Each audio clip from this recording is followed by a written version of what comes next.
Welcome to the Trader, a Traitors podcast. I'm Matthew, a writer working in unscripted TV development, and this podcast is dedicated mainly to English-speaking versions of The Traitors, although we have also covered The Traitors India and some other strategy reality shows like Netflix's Million Dollar Secret and ITV's Genius Game.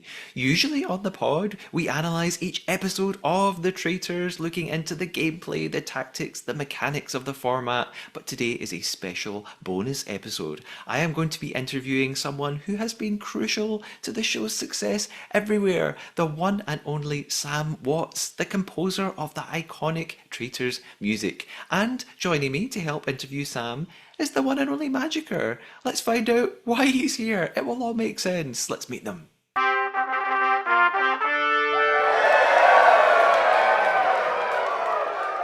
Sam and MaJiKer, welcome back to the Trader to both of you. Sam, how are you doing today? Hi, thanks for having me again. Yeah, I'm good, thanks. I'm good. How about you? Yeah, I'm very cold, but good other than that, and very excited to have you back here. MaJiKer, you're of course well known to our faithful listeners as a regular co-host, and it's always great having you on the pod. Tell us a little bit more about yourself that might make it clear why I thought it would be great to have you to talk to Sam with me today. Well, I do music, innit? I do the music thing sometimes, occasionally. That's why you were like, he does music, let's have him. Yeah. I think probably our worlds, me and Sam, do not overlap enormously, because I am not good with notation. I can read a bit of notation. I'm meant to have a degree in music, but don't put a score in front of me because it's going to take me a very long time to figure out what the notes are. But no, because my background is more in pop music, working with singer-songwriters, production, done a lot of performance on piano and human beatbox. But I think maybe where our worlds overlap a little bit is production music. I've done quite a few library albums or production albums recently. In fact, I just spectacularly lost an award. Hey, I was nominated Oh, in the production music awards. robbed, I say. Yeah, exactly. And I didn't not go to the ceremony because I knew perfectly well I wasn't going to win, and I didn't want to have to do, gracious loser face. I actually went last year, and it was fine, but too long. The food was good, but it was too long. There were like 50 categories. So anyway, but doing production music is probably where me and Sam's musical worlds overlap a little bit. But I think we do very different music, so I'm really excited to talk about what you've been up to. And obviously your worlds overlap in The Traitors, the obvious thing. And Sam, long-time listeners to the podcast might be thinking, hold on, hasn't he been on this podcast before? Yes, but it was such a long time ago. I was so surprised when I look back to our last episode. It was over 2 years ago. It was not long after the first series of The Traitors UK. So I thought because so much has happened since then, it would be a great thing to invite you back onto the podcast for some updates, and luckily you were both kind enough to agree to help me do that. I'm going to include some highlights from that initial interview right here, accompanied on YouTube with some nice visuals that I'll decide on later while I'm editing. Here we go. So, to start with, I've got quite a big question. How did you become a composer for film and TV? Well, the long or the short version. The There are many routes in. For me, I was very lucky. I was studying music at university, and I studied under a fantastic, very well-respected man called Mervyn Cook, who has written one of the definitive books on film music. And I was very lucky that he had a friend who was a guy called George Fenton, who listeners may or may not have heard of, but he's a very, very big British composer who did things like Blue Planet and films like Hitch and Gandhi and Cry for all sorts of stuff. And he came to guest lecture, and my tutor was very, very kind and said, to George, will you have 10 minutes to chat with this kid? He wants to kind of do what you're doing. And so I chatted with him for a bit and ended up writing my dissertation on the music to the Blue Planet. And then poked him a lot, like really annoyed him for a very long time while writing the dissertation, asking him if he had a job available for me.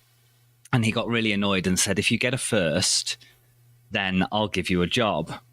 So I waited for my results to come out, and I managed to scrape a first. Hooray. Did I phone my mum? No. I phoned George. I was like, I got a first. And he was like, oh, okay, then I guess you can start in September. So I went and worked as George's music assistant, and I was there for about 3 years. And it was quite the introduction. It was working on the first film I was working with him on was a film that was directed by Richard Eyre, and we went on to do things with Stephen Frears, and I was, helping with Will Young recording vocals on a film. And then after about 3 years of doing that, he called me into his office and he was like, don't come back in January. And I was like, really scared. But he sort of said, you've got to go off and do your thing. And I didn't know what to do because I'd been working for someone else for 3 years. And little did I know that in March he was going to call me and say, I have this little TV show and I can't do all the music. And that little TV show was Planet Earth. Oh, so, yeah. So my first ever TV credit was on a flagship BBC natural history documentary series, which at the age of what was I, 23, 24, it was kind of a big surprise. And then from there, it was just finding jobs with other people because I had a credit. So we're at the end of awards season for film right now, and we're recording this the day after the Oscars, where Volker Bertelmann won the Academy Award for Best Score for All Quiet on the Western Front. Volker and we share a publisher. I know Volker. And it's a well-deserved win. I know that much. He is brilliant. But no, I haven't got around. Actually, I haven't watched quite a lot of the films that were up for the Oscars this year. I haven't had time. Well, what I really wanted to ask was, what are, in the past year or so, what are the best scores for film or TV that you've heard? Is there anything you've listened to and thought, wow, that's really caught my attention? Do you know, I absolutely adored Natalie Holt's score for Loki. I think that was brilliant.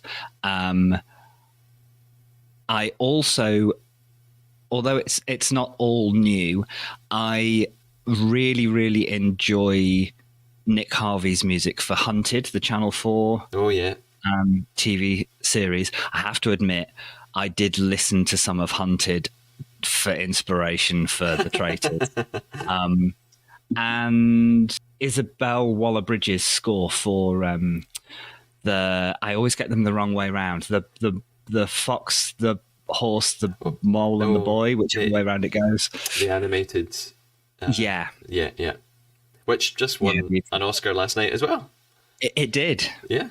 So, Sam, how were you approached about scoring The Traitors then? I'm assuming it was after it was filmed, but maybe I'm wrong. No, it was.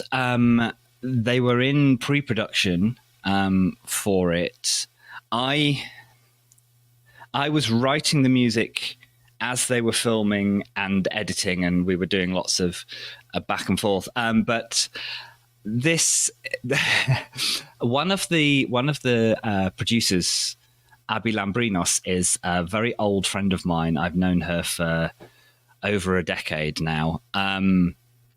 And basically, we used to have the same local in Hertfordshire where we lived at the time, and we became friends because we had the same pub that we drank in. And at the time, she was working for a production company back then, and she's gone on to just be amazing and become this really successful producer. And we've said for a long time, we must find a project to work on together. And then at the beginning of last year, she just sent me a Facebook message saying, I'm working on a show and I think you'd be great. Have you got time to do it? So we had a chat, and then I met up with the other producers and did a little demo for them of what I might do for the show. And then, they asked me to do it. So on the cue sheets, on the things that are submitted to the TV, to PRS and stuff from the TV channels and things, none of those names appear. They've all got different names. And then James from All 3 Media, the parent company, got in touch saying, we want to release an album of the music. Let's put together an album. So we did. And then we renamed all the tracks from the show for things that resonated a bit more with the show, because they were a bit of a trade secret here. They were called really exciting things like Tension Bed and, Cliffhanger and stuff. So they didn't really have good punchy titles for an album. So I was very grateful to some of the contestants for some of the very, either the fun things that they did on the show or the fun things that they said on the show that I could, do things with. It was actually my husband's idea to call it Parting Gift. So I have to give him credit for that. That's right. A writing credit. Yeah. When did you see the finished show then? How early did you get to actually watch it? After everyone else. I didn't see the finished thing until it had already aired in the UK. So I had to avoid spoilers like crazy. And what were your impressions of it? Did you enjoy it? I loved it. Do you know, it's really strange. I'm not a huge reality TV fan. I love a good game show, but I've never been a massive fan of reality TV. It's just like there's nothing wrong with it. It's just it doesn't tend to resonate with me. But we knew that this when they were explaining it to me, and I got to see the Dutch version before I worked on the show. It's such a different way of doing it. It's not, although it's really strange, isn't it? Although it's all about backstabbing and treachery and murdering people at night, it's really nice. Like it's got this, the thing that works, especially the British version, I think, is the way that the contestants all really came together for the challenges and worked as a team as best they could. And it was very clear that they all kind of liked each other, but then they had to go off and do these horrible things at night.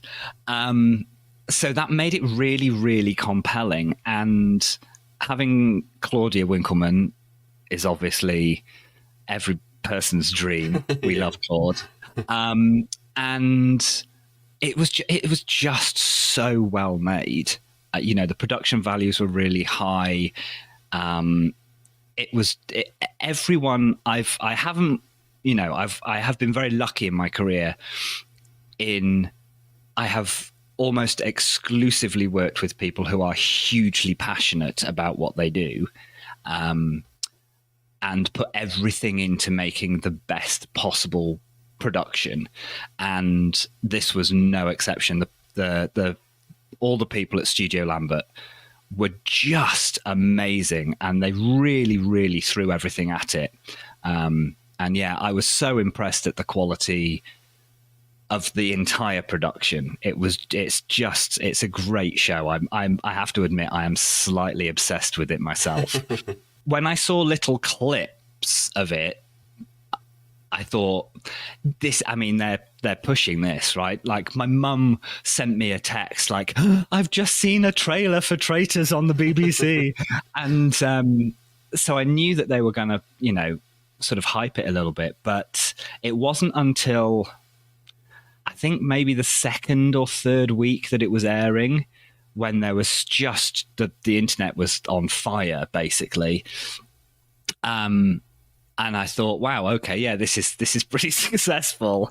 And then at Christmas, when it hit 28 million views on iPlayer, and I think we've just all of our heads basically exploded.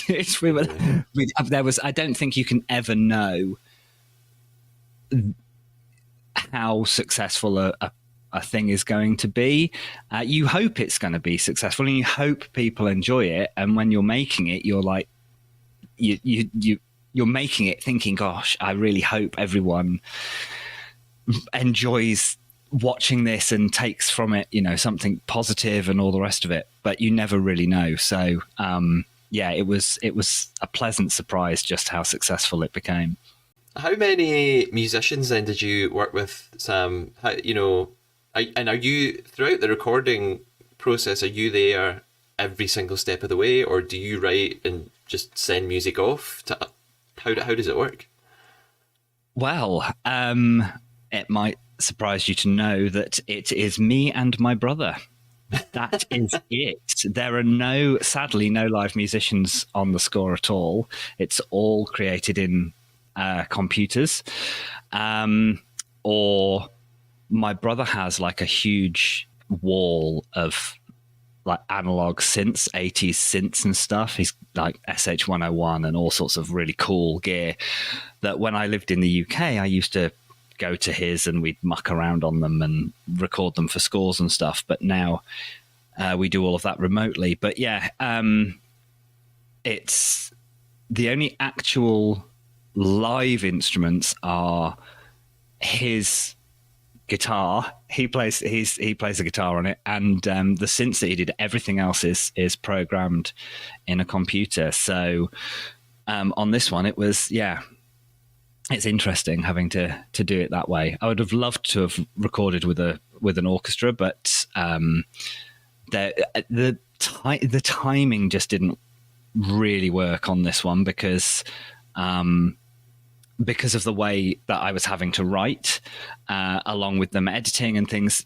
Reality TV and game shows and things like that, they're really very, very tight schedules. And quick turnarounds. So sadly, we didn't have the chance.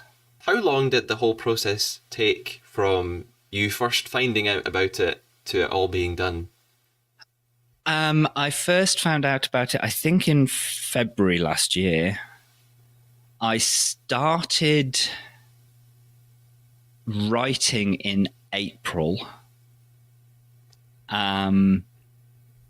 And then I was working sort of in fits and starts because I'd have to sort of wait a bit for the next stuff to be needed, and then, back and forth and all of that stuff. And I think I delivered the last bit of music at the end of October, beginning of November, end of October, I think. So yeah, it took up a good chunk of 2021. Yeah. No, 2022. What year are we on? Yeah, 2022. Gosh, I don't even know where I am.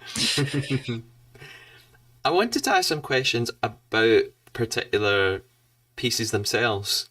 Firstly, the big, the opening theme. What to me it felt, it really captures like the intensity and the severity of the program, but also a sense of action and excitement. It almost sounded like it could be an Indiana Jones or an Avengers soundtrack. What were your inspirations for that theme, that central theme? Well, thank you. That's high praise. I was given a few things by production to sort of reference points of what they the music that they liked, which I won't name any of it because it might be a trade secret within the production.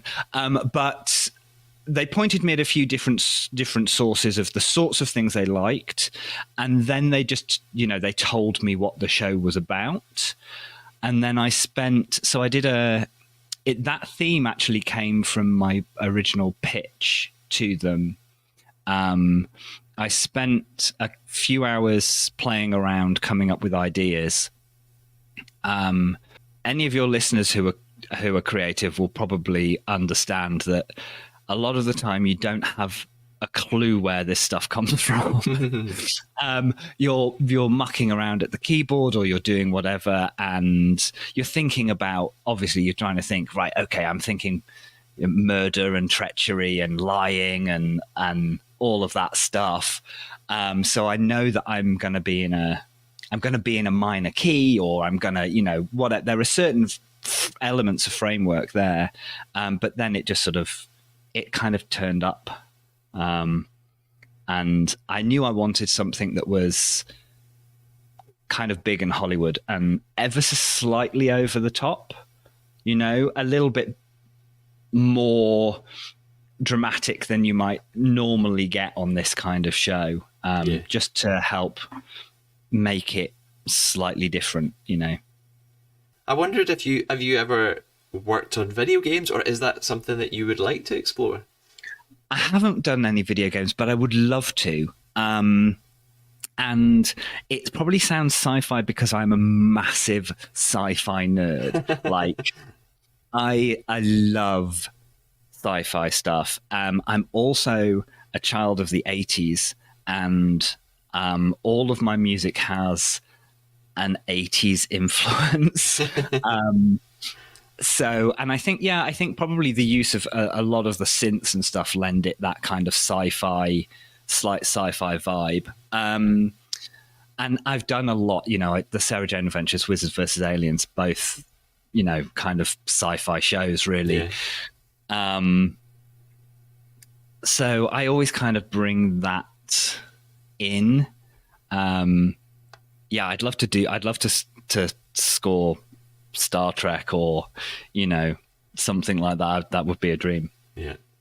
For now, though, some updates possibly. Sam, like I said last time we spoke on the podcast, the Traitors UK Series 1 had just aired. We're now approaching Series 4 of Traitors UK. We've just had our celebrity version. How does it feel to have watched all these versions of the show and see how I mean, it was successful when I spoke to you last time, obviously, but to see how much it's grown, to see how much your music has been recognised, what is that experience like? A really simple question to get us going. From your perspective, how's it been? It's all quite surreal, actually. It's very, very nice. It's great to be part of something that is just, it seems unstoppable, doesn't it? With all the different versions around the world, and it really is something special. It's great. It's very, very interesting having your music sort of be linked with this sort of big cultural phenomenon. And seeing where it is, it's all over the place. It was even in a TV licensing advert, and things like that. And it kind of feels very surreal, and but I love it. It's fun, and I'm really glad that people enjoy it. Yeah.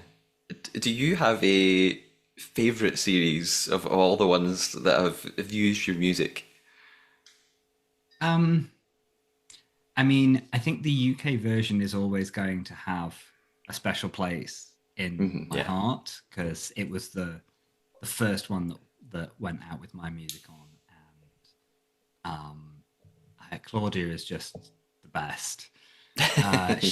She's fab. Actually, globally though, all the hosts that they choose are amazing. They've got a very, very good eye. But and I think the celebrity version surprised me the most. I was slightly worried, that it wouldn't quite work. Yeah. But the team are so clever. They really know what they're doing, and the casting department for the Traitors UK are unbelievable. Yeah. So the choices were brilliant, and no spoilers in case people have been living under a rock or something. But, that series was just sort of peak Traitors. It was absolutely everything you would want from the show. So yeah. And so lovely that Jonathan Ross has been giving you shout outs. I noticed you posted he'd followed you on Instagram I the know other he day. said it's really bizarre. It's very strange when somebody you sort of grew up watching on television all the time, who was sort of on TV, says your name. It's very strange. I had it when Claudia gave me a shout out on her radio show after the Oh, first series, bless her, and it was really strange hearing somebody of that sort of stature say your name. I don't think it's a thing I'd ever get used to. yeah. As well as all the things that I want to ask you about and that I know MaJiKer wants to ask you about, I also have some listener questions. I'm going to put one in here. And this is from Harry on Instagram. Harry listens to the podcast. He's a very faithful listener. And I'm sort of paraphrasing what he asked, but he sent me a message saying, is the music written to individual episodes, or was it written to individual episodes, or just sort of the concept of the series as a whole?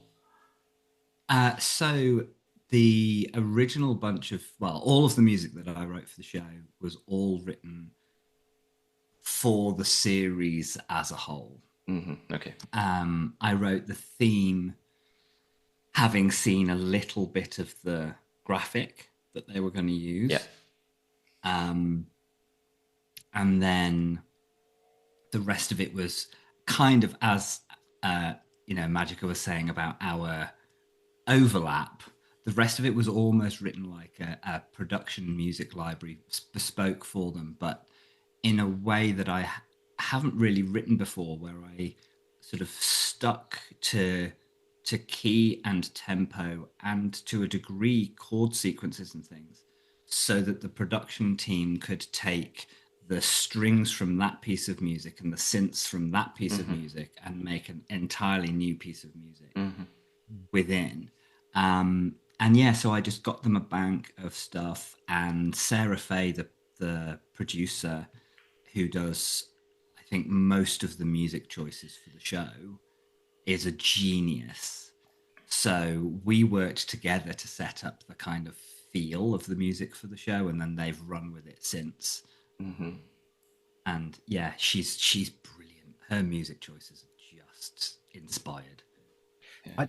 I had a question, Sam, about that choice. So I'm putting on my music geeky hat here because I'm sure we've got some musicians listening here. So the main theme is in 12/8, obviously. Da da da da da da da da da. Can you remember what that choice was? Was it a specific brief? No, I'm actually, it's in four, but in triplets, because that's the way my brain, but it is 12/8. But if you write it out in 12/8, it doesn't work. It's really strange. But I use triplets, and I like putting time signatures or sets of beats over the top of each other. So I love having, 2 with 3 and 5 over the top of them and stuff like that, because I think it creates really interesting rhythms. So it's a bit of a habit of mine of doing that sort of thing. Yeah. So yeah, it wasn't really a specific decision to give it that kind of 1280 feel.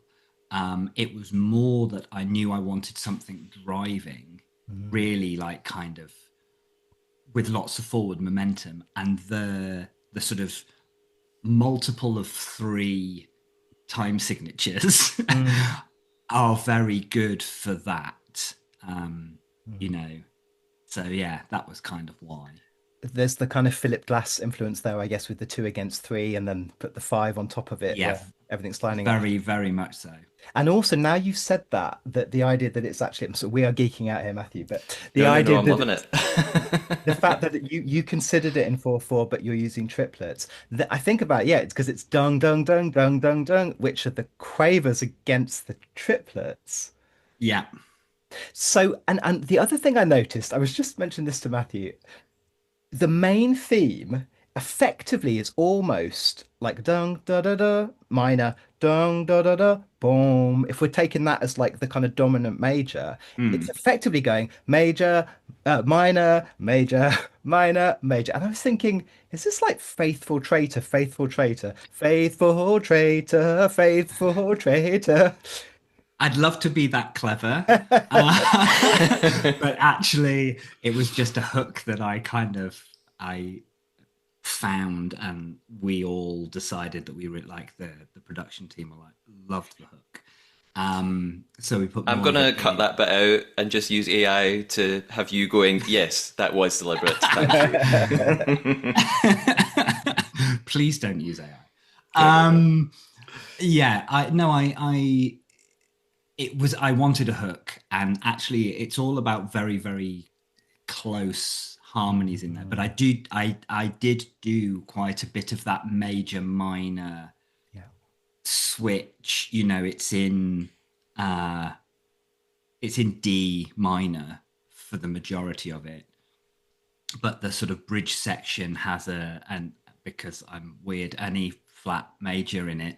And, you know, I did a little bit of that switching between major and minor. It was less to be kind of clever and, hey, Faithfuls versus Traitors, and more because I just really like the lift that you get when you put a major chord into a minor chord sequence. It kind of gives, it makes, it almost physically lifts you up. Yeah. And it's a very useful tool when you're trying to make a piece of music like the theme of the train. I'm now suddenly thinking of the Doctor Who theme with the infamous middle eight, da, da, da, da, da, da, da, da, where suddenly that has Yeah, and goes major. and it just opens everything up, doesn't it? And makes it kind of a whole new musical world. I think those choices that you say you weren't thinking of the Faithful Traitor, but this idea of the lift and the surprise and all of that, I've got a feeling that your instincts are why it's become such an iconic theme and it's been used all over the world, because it's so smart to think, let's not just do a theme, let's do a theme that lifts and that surprises you and that takes you somewhere. Yeah, and it was part of the conversation early on with the team. Sarah Fay and Sam Rhys-Jones were very keen on the idea of, in a sense, a slightly old school TV theme, the kind of thing that you'd be in the kitchen making a cup of tea, you'd hear the Sunday theme tune come on or whatever, and you knew instantly that it was Ski Sunday. We wanted that kind of feel, something that was memorable enough to make people want to run in from the kitchen and watch the show. Yeah, and I mean, it absolutely does that, I think. And I alluded to this a bit when I introduced you, Sam, and said, oh, there's, you know, so much has happened since then. One of the huge events, I imagine, for you was the Traitors at the BBC Proms. I was there at the Royal Albert Hall. When did you first find out that might be happening? I got a message from one of the production team just before Christmas saying there is something exciting in the works, but I don't want to tell you about it until it's 100% secured. And then I think it was January or February that I actually got told that the prom was going to happen. Yeah. And then I worked with a very, very clever man called Paul Bullock, who was the artistic director for the prom. And he made, along with, as you can imagine with one of these things, there were lots of stakeholders, lots of people who wanted this piece of music or that piece of music, and we should do this. And so it was a lot of work, but I have wanted my music in a prom for as long as I like. The BBC proms are the sort of gold standard for classical music, certainly, but the fact that it has sort of taken on what Henry Wood had as an idea, bringing music to the masses, and expanded out to include pop music and film and TV music and all of these things. I think it's just such a glorious thing. And to have like a month's long music festival is just the best thing. So yeah, it's a very proud moment for me that my music was included. Yeah. And this is another huge question, but maybe if you can summarize, what was the process of making it happen? What was your involvement in it from that phone call saying, yes, it's happening, to, oh my God, I'm sitting actually listening to it happen? So I had lots of conversations with Paul about what we were going to do. I came up with some ideas of my own of like what music that I'd written could be included. We knew all along that it was going to have to be sort of a mixture of my music, songs that have been in the show, classical pieces that they've used in the show. And we just did a lot of back and forth, and lots of people made decisions about what should be where and what. And then I did a new orchestration, new arrangement of the main theme, a new arrangement of two of the most sort of well-known pieces from the show, and then a new arrangement of into a sort of a finale, with one final big reprise of the theme, with more people playing it than I think have ever played it, and the big Royal Albert Hall organ, which was so exciting, and two choirs and a full symphony orchestra. It was a lot of fun to make those arrangements for the show. Yeah. In case listeners don't know, and for some mad reason didn't listen to the highlights or a previous interview, you live in Canada, but you were at the Royal Albert Hall for the event. I flew over. Yeah. I had a very, very fleeting visit. I landed on the Friday. We did rehearsal on the Saturday morning, 2 concerts on the Saturday, and I flew back on the Sunday morning. Oh, wow. So I was very tired. Yeah, that is a quick visit. I have another question from a listener here. This is from Truly Faithful on TikTok. MaJiKer, I've not asked you about this. I don't know if you've come across it. There was a player called Yin, I think, on series two or three. That's terrible now because she went out very early, but has managed to make quite a name for herself online. Truly Faithful asked me about something I didn't know. Have you seen Yin's sung version of the Traitors theme with lyrics included? I have. I have. And it's a lot of fun. Yin's lovely. She's very, very sweet. I actually met her at the prom. Oh, great. It was nice. I saw a few of the contestants, which was really nice to actually meet them in person. Yes, I have seen it, and it made me laugh. It made me giggle, and I think that was her intent, was that it would be a fun thing. Yeah. It made me laugh. I had not seen it, so I checked it out, and I thought, yes, I must ask Sam about this. So I'm glad you've seen it.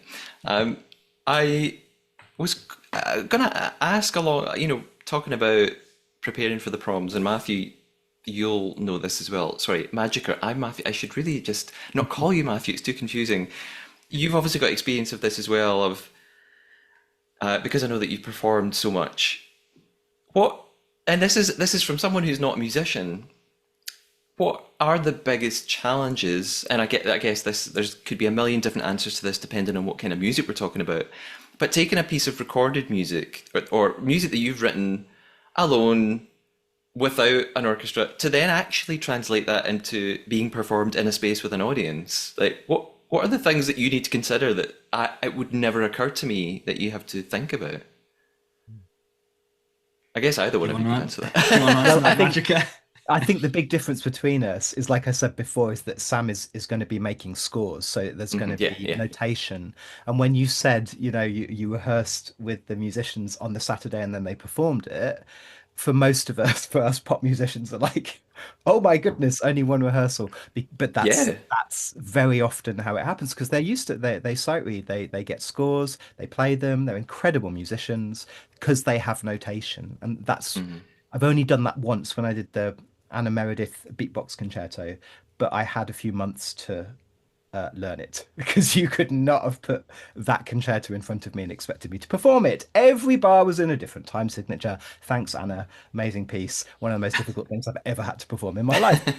So I guess Sam, yeah, you would have been really going in on the notes, right? Just to Yeah, figure out what scores you were going to give to the musicians. yeah, exactly, and making the choices with the arrangement, because it was, I mean, the theme for the Traitors is really big anyway. It's ridiculous.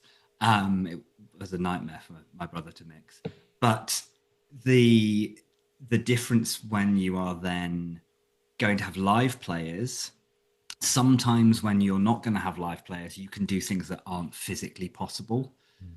Yeah. So you can do very, very large range leaps and things like that. So when you're then translating those sorts of things in for players, you have to think, well, can the violins be all the way down here and then get all the way up there quickly and easily and nicely, so that it doesn't just suddenly go in the middle of it, those sorts of things. And then when you have, we had the BBC Scottish Symphony Orchestra, who were brilliant.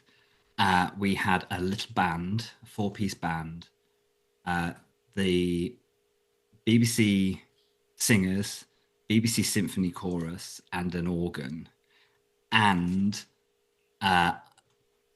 my friend Mark Ayres mixed for the hall all of the electronic parts that go in on the theme as well. So we also had that playback, which the orchestra were playing over the top of, and the conductor, Karen Niverin, who was just brilliant. I don't know how that woman does it. I really don't. So she actually had the click in her ear, so she could bring them in with all of the recording, but that none of the players had the click. So they all had to really work hard to make sure they were in time. Which is very different to just playing a classical piece where you just have to make sure you're in time with each other and the conductor. So yeah, there's lots of little things to think about. How many of those players should I be using? Reorchestrating something, rearranging something so that it's not all got everyone playing the same thing all the time, because that's boring and also just becomes a noise. And so yeah, there's a lot of things to think about. Then you have to do it in time to send it to my copyist, Andrea, so that she can make it all look pretty. That was then had to be sent to the BBC Music Library so that they could print it all out, and then they could give it to the orchestra, because the orchestra did have a couple of rehearsals of the concert before the final rehearsal. Okay. Yeah, so there's a lot of moving parts. The hardest thing bringing it to being a live thing is just how many moving parts there are, I think. Yeah. I had a question as well, Sam, about, am I right in thinking that I've heard you say that the original theme has no audio instruments and that it's all built from virtual instruments? Right. Pretty much the only things in the original theme that are actual real instruments there are a few synths, like analog synths, and electric guitar. Wow. And absolutely everything else is fake. That is incredible. I'm just saying, as someone who has flirted with VSTs, so VSTs are what we call the virtual instruments. So that means, for listeners who don't know, when you hear an orchestra on the main theme of the Traitors, there is no orchestra. Sam has created this entire thing on your own, pretty much on it with your brother, was it? My brother did a lot of synth programming in the guitars, and I did all the orchestral programming. Yeah. How do you do that? How do you make it sound so spirited and so energetic when you're literally playing with ones and noughts in a computer? The biggest tip I can give anyone who's doing these things is that your recordings, and it doesn't matter if it's a recording using a sampled instrument or a guitar, or you're recording yourself playing the drums or whatever it is, your recording is a performance. So to make these things sound really good. You can buy really expensive, very flashy things, and they will all claim that they sound amazing out of the box, and they do sound a lot better than they did, but they still need a lot of work. But it's a performance, so making sure that you are really putting what is called CC information, which is all of the controller information that the computer uses for volume and expression and all sorts of different things. And I play every single line in individually. I don't copy and paste. If the first violins and the second violins are playing the same thing but an octave apart, I don't record one in, copy it, and change the octave. I record both in. And I also don't quantize to 100%.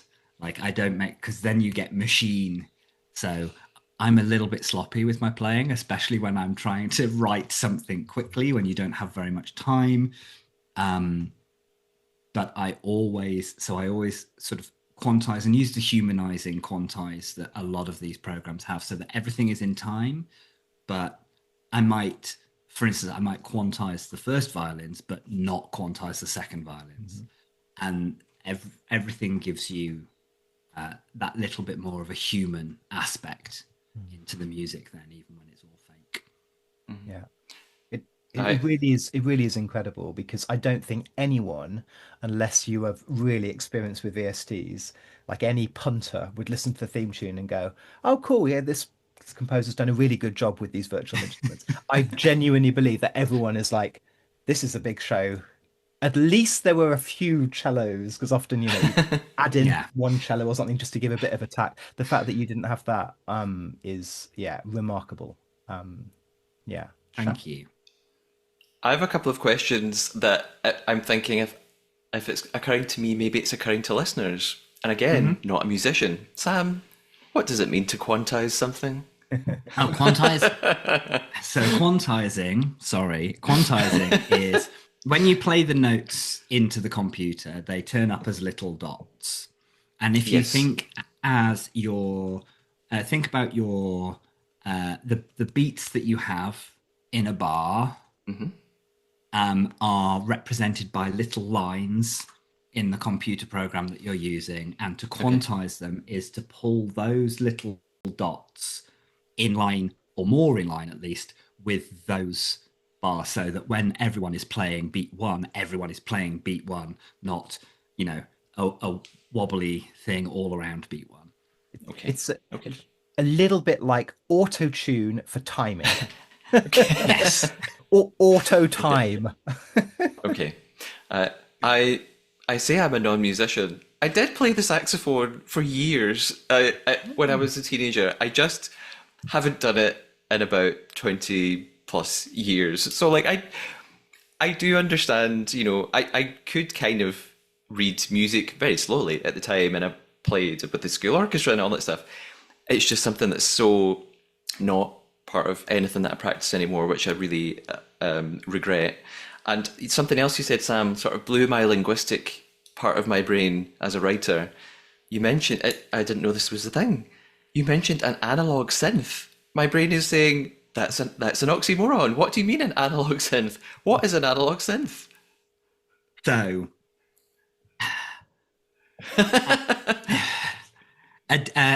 the terms we would, so a digital synth, I would say, is something from within a computer. An analog synth is its standalone. Yes, it's digital, I know, but it's a standalone piece of equipment that you have to plug in to the computer on its own. So that's an analog synth. So, and my brother has quite a lot, and a lot of them are from the 70s and 80s. They're very, very cool. And they are analog in the sense that sometimes they can be out of tune, and if you don't treat them, they need time to warm up. I mean, a mellotron is literally not digital, isn't it? It's like a little that spins around. So it's more analog than you think, Matthew. Okay, I now want to go and look up pictures of an analog synth so I can visualize it. Well, the person you need to look up, we spoke about Doctor Who before, is Delia Derbyshire and the Radiophonic Workshop, who was a Okay. woman who basically invented modern synthesize, like Ooh. composing for modern synthesizers. Okay, I shall. I have another listener question that made me laugh, and I think I know the answer, but I would love it if I was surprised. This is from Nutmeg House Bear on Instagram, another faithful listener, who asked, now that it's been confirmed that Ed Gamble was not the infamous drummer, because Ed Gamble said he appeared, he had a secret role, and lots of people thought it was the drummer in the finale. It wasn't Ed. Nutmeg House Bear wants to know, was it you, Sam? Were you the drummer? It was not me. I have never been to the castle, sadly. Okay. So no, it was not me. Okay. Although, while we're talking about drumming, did you see Traitors India, Sam? I haven't actually. Oh, and I said on this fantastic. very podcast that I would send you a clip, and I haven't done, but I will try and find it and I will send it to you. Did you know that this is not a spoiler, in the opening episode, there is a whole load of drummers. I think they're playing like doll drums or similar. They might be taiko drums. Anyway, some big epic drums. And they start playing a pattern, which we very quickly realize is your theme, but just as a rhythmical, it just goes dum, Amazing. dun, dun, dun, dun. We're like, hang on a minute. Dun, dun, dun, dun, dun, dun, dun, dun, dun, dun, dun, dun, dun, dun, dun. It's like, I know that pattern. Yes. Yeah, we It's got very cool. excited when we were like, wow, they're playing Sam's theme on the drums. It was amazing. Yes. Well, right, we need to hunt down that clip, send it to Sam. And when we last spoke, which was like early 2023, at that time, I was listening back to an interview, you were beginning work on some music for Rani Takes on the World. Since then, or maybe most recently, I've seen Russell T Davies posting about something called, is it Tiptoe? Tiptoe, yes. Is there anything you can tell us about Tiptoe or any other projects that you're working on right now or recently? So I'm just starting on Tiptoe. Okay. It is a Channel 4 drama. It is sort of Russell's next big drama in the run of, Queer as Folk and Years It's a and Sin. Years. It's a Sin, which is very, very exciting. It's great. I'm getting to work with Russell and Phil Collinson again, of course, who I worked with on Tales of the TARDIS and the Sarah Jane Adventures. And it's a bit of a weird kind of meeting of worlds. It's stars Alan Cumming alongside David Morrissey. So the US Traitors host in it, but very, very different. And it's sort of a suburban thriller, and I'm not allowed to say too much, but basically they're next door neighbors, and across a little span of time, they've lived next door to each other for sort of 14, 15 years. And then in the space of a couple of weeks, maybe, things sort of escalate, and it's a really, really gripping show. It's funny, it's warm, it's devastating. It's a real joy to be working on it. Fantastic. And it's directed by Peter Hoare, who did It's a Sin, and I've wanted to work with him for years, so it's really nice to have that opportunity as well. That sounds great. I will absolutely be watching. When I was getting ready for today, I had to look back at some of the notes I had from a couple of years ago, all the questions that I'd wanted to ask, and I was letting MaJiKer know, here's what I'm probably going to talk to Sam about. And I found a little question that I didn't get time to ask last time, so I thought, hey, I'll throw it in this time. And actually, we had a similar question from a listener. So Percy BB on Instagram asked the same sort of question. I wanted to ask, do you ever watch a film or a show and think, I wish I had scored that? As a writer, that's the sign of sort of brilliance for me when I'm reading a novel or watching a TV show or a film, and I think about the screenplay and I think, God, I wish I had been smart enough to write that, and Percy asked about who your inspirations are as a composer. Yeah, it's a good one. There are lots of things that I've seen that I wished I'd had the opportunity to score, because you always kind of look at them and go, "Oh God, that must have been so great to work on." And there's a huge, all of us working sort of in the industry today have a lot of shoulders that we stand on. My big influences in the film and TV world are George Fenton, Bernard Herrmann, Anne Dudley, Debbie Wiseman. These are, people that I grew up hearing the music of all the time. And I think, I think of Anne's Jeeves and Worcester theme. It's really aging me now.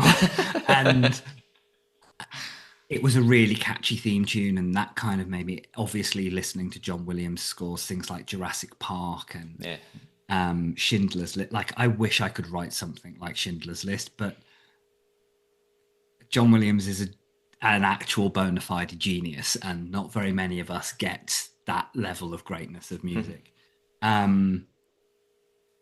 So yeah, there's a huge Björk. Weirdly, it doesn't seem like my music has anything to do with the music of Björk, but I find her hugely inspiring. The reinvention, the way that she devours music and styles and internalizes them and then puts them out in her own way and uses those influences, and is unashamedly always Björk. Is very inspiring. It's hard to do that. It's really hard to do that. Yeah, I feel like MaJiKer. I feel like you and I have spoken about Björk at some point. I feel like because I'm sort of a mid-level fan. There's a couple of albums that I just absolutely love, but I have some memory of us talking about her. I can't remember. I mean, I have been like hardcore fan, like first 5, 6 albums. I'll be honest, I've fallen off the wagon a little bit since, but I did hear a podcast of her talking about her work. And actually, once you've heard the podcast where she really explains what's going on and the thought behind it, it actually makes it easier to get, because it's very intellectual, her recent stuff, very conceptual. I still prefer it when there's bit of a beat and a bit of pace to it, because she sings very slowly. She says she always sings at walking pace because she writes all her melodies while walking, so everything ends up being the same tempo with, like, vocally. And I don't know, I like that sweet spot when she was collaborating with everyone, Howie B and Talvin Singh and all of that. That was what I loved. But no, and I've seen her live many times and even met her once, but we're not going to talk about that on the podcast because we're not going to talk about that on the podcast. I can't wait to hear about it off the podcast. I have 2 final questions from listeners, and then I guess one final overall question from myself, Sam, and MaJiKer. If you have anything you absolutely want to ask, feel free to interrupt me and chip in. This is from, and you may not know the answer to this one. This is from Alan on Instagram. I know Alan well. Huge fan of the Traitors. Alan's lovely. He asked, when will Sam's music appear in the US, which is where Alan lives? I've been wanting to listen to it forever. I don't know if you know this. I guess maybe it's not on streaming services over there. Do you have any control over this whatsoever? I have no control over it. Okay. I am very, very sad that it is not available in the US, but there are legal reasons why it's not. Okay. To do with the brand and to do with the American version and the UK version. Alan, I'm afraid you won't know this because you haven't probably seen it, but it was released under the guise of the BBC show. Yeah. So it's all branded BBC, and the rights and all the rest of it, it's all very complicated. So I'm afraid I don't think it will be in the States, Yeah. Okay. which is a shame. But you have other music, I mean, beyond the Traitors, right? So you Yeah. have other albums that people can. In fact, MaJiKer was talking about some of your Yeah. music before we started recording. Yes, when we found ourselves on the same WhatsApp group for the Ivers Academy, I Mm. immediately geeked out and was like, Chaos Theory! Chaos Theory is my jam. I love that album. Oh, Listening thank to you. it today, I was feeling wired walking around East London. I was like, well, I'm talking to Sam tonight. That's a perfect opportunity to put on Chaos Theory, which, if you need a moment, listeners, a calm moment of contemplation, and to just reflect on things and to just be soothed, I can't recommend it strongly enough. That's reason A, and reason B is it has the best artwork of any album that's ever been released. Can we agree on that? Do you remember what's on the artwork for this particular album? Is there a cat on it? Yeah, there might be two. Because I've listened to this as well. So, yes, I'm trying to remember the artwork. Yeah. Unless I'm mistaken, Sam, it is two cats playing chess. Is that right? It is. Yeah. I Okay. mean, Yes. like, what more could anybody ask for on an album? Right. The music is beautiful, and there's two cats playing chess on the artwork. Come on, people, get with Exactly. it. Thank you. Yes. That means a lot, actually. Because all of the albums, the sort of studio albums that I've done, have all been, as I'm sure you know, MaJiKer, labors of love rather than financial gains. And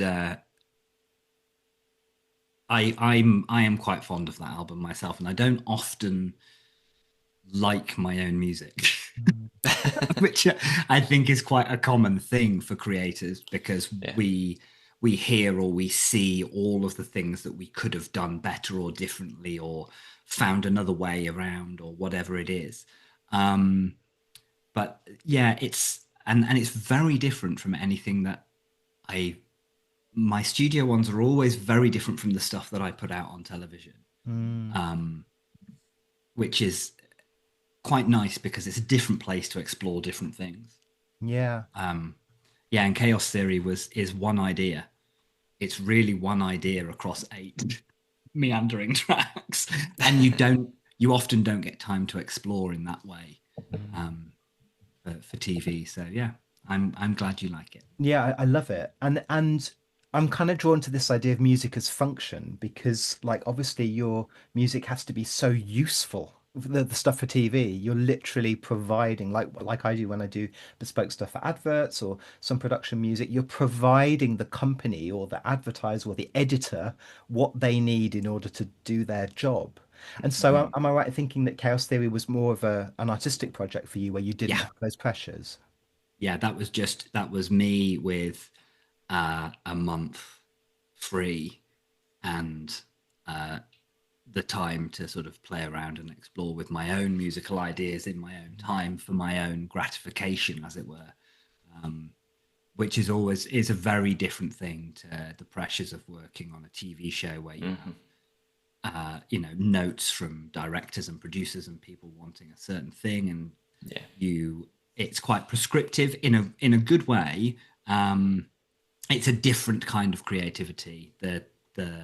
The problem solving when writing for a TV show, writing to picture, MaJiKer, as you know, when writing a production music album, and you're having to think, this needs to be editable, this needs to be, I need to be able to drop a couple of stems every so often and it still makes sense, and I need to, versus sitting in front of the piano and just going, right, I have the problem of nothing. How do I make something from that? Yeah. And so, Alan and anyone else in the US, we have a lot of US and Canadian listeners, absolutely explore all of Sam's other music. A world of lovely things to discover. My last question from a listener is not really a question, it's a statement. It's from Ash. Ash, of the Traitors. Ash was a traitor on season, I'm mixing it, my seasons 2 or 3, listens to the pod, lovely Ash. Ash just said, thank you, MaJiKer, this is why I need you to help me.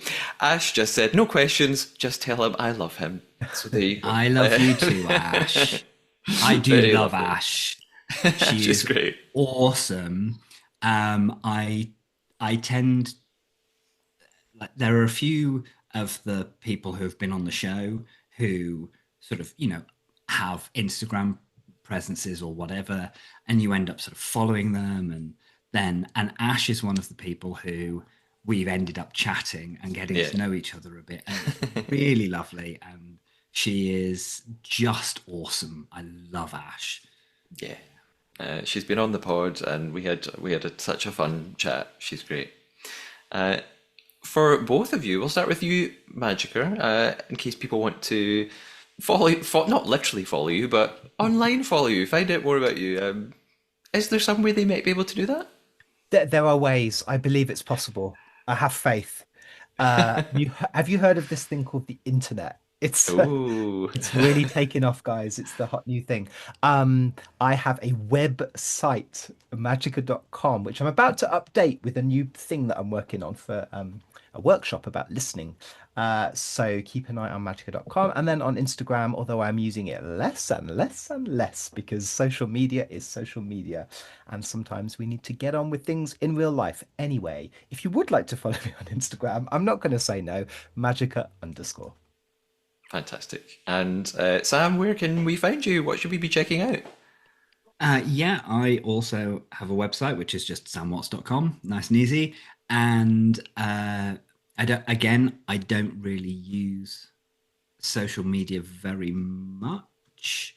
I am on Blue Sky, and I'm on Instagram.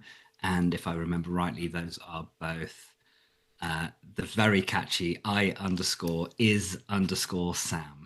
Yes, absolutely. It is catchy because it's always stuck in my mind, so I'm always able to find you really easily. Thank you both. It will take me a while to go through all the podcasts, social media, and that's really boring for you to both have to listen to. So I'll do that separately. And for now, both MaJiKer and Sam, thank you so much for joining me. It was really great to have you both back, and lovely to talk to you again, Sam. Take care. Thank you. Bye. Traitor listeners, I hope you enjoyed that interview with Sam as much as I did. To make sure that you're up to date with the podcast and any future interviews I might be doing soon, you could follow on YouTube, Instagram, and TikTok at the Traitors Podcast. You can send me messages there, comment, DMs. You can also email me at thetraitorspodcast@gmail.com. And if you want to show your support for the pod and help me keep it going with the running costs, you could do a couple of things by visiting thetraitor.redbubble.com if you want to buy some podcast merch, like this lovely t-shirt that I'm wearing, or if you feel like putting in a one-off donation, there's no sort of subscription or anything like that, you could visit the coffee.com page where you choose the amount you'd like to chip in. It's ko-fi.com/Matthew Keeley. And I have to say a big thank you to Goose, who has sent a lovely donation on coffee.com. Thank you so much, Goose. And Goose has donated before because I can't possibly forget the name Goose. So thanks for that. Really appreciate it. Until next time, laters traders.